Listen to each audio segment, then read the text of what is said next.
Yo, so I just watched the Jujutsu Kaisen Zero movie in the cinemas and it just blew me away with how good it was. I never once left the theater to go to the bathroom because I was just so glued to the screen. The Jujutsu Kaisen Zero manga is cool, yeah, but I like this. Now this shit elevated the experience. This movie had me scream internally whenever fight scenes happened, laugh till my eyes started to water, and cry like I just lost my loved one. Man, I just can't put into words how amazing the movie was, watching it in the theater and having that surround sound bass vibrate through your body as the epic scenes play on the screen. My man Sung-Hoo Park, the director of this movie, always brings the fluid animation every time, as you can see from his previous works. Some of you probably have already seen it. With him on the board and a movie-sized budget, it's just a recipe for greatness. His type of directing really incorporates that 360 camera pan during the fight scenes, and the characters just flow so well with that character movement.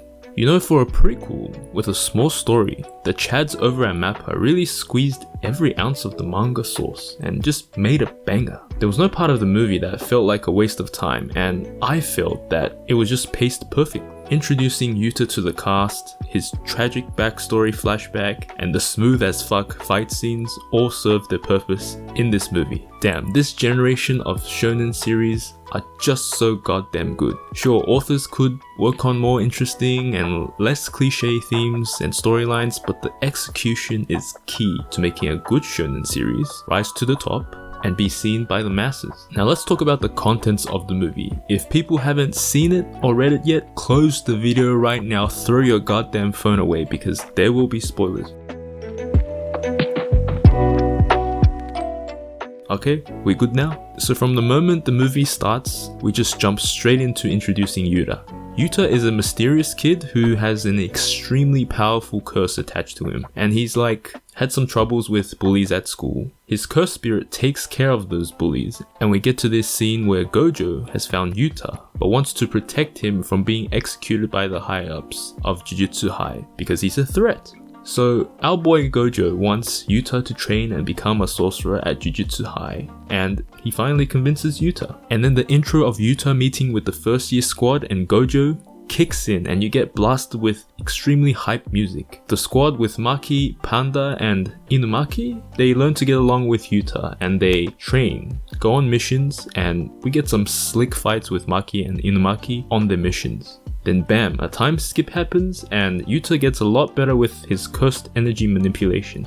We also get a little bit of romance between Maki and Yuta. Shippers are already writing fanfics, I can feel it. And then this is the part where the movie begins to get crazy. So the main villain, Geto, is introduced and he gets built up a little and he decides to declare war on the sorcerers. Things get crazy and we learn about Yuta's secret as a sorcerer and Rika's secret as well, and man, that shit brought me to tears.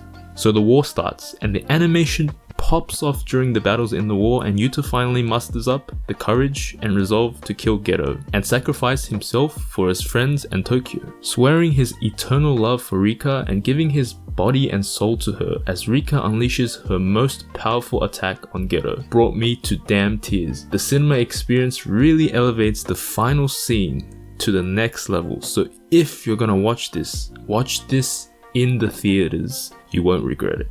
And my only flaws with this movie is, I would say, Geto's a kind of generic villain and the plot could be better, but other than that, it was an amazing experience. And with that, thanks for watching.